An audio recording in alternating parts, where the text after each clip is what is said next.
Music by Priyanshu Singh.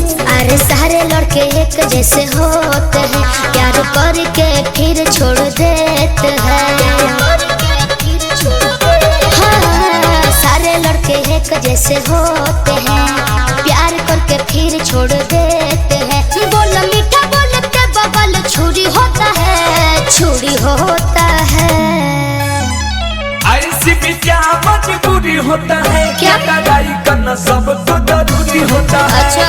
ऐसी भी क्या मजबूरी होता है, क्या लड़ाई करना सबको जरूरी होता है। थोड़ा कम बोलो ना। लड़ाई करना सबको जरूरी होता है। लड़ाई करना सबको जरूरी होता है।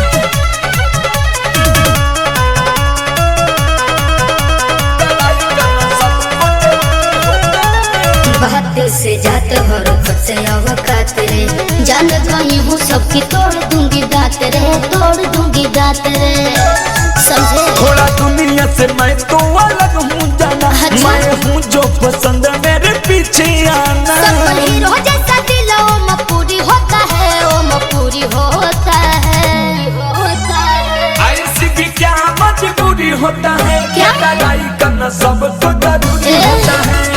ऐसी भी क्या मजबूरी होता है, क्या लड़ाई करना सबको जरूरी होता है। थोड़ा कम बोलो ना।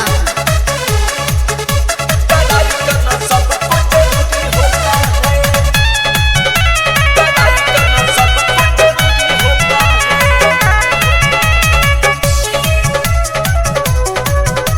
लड़ाई करना सबको जरूरी होता है। मैं तुम कर लूंगी कटी डटी बात ना बोलो, मासूमी तेज मेरी राज ना खोलो, अशुभ राज ना खोलो।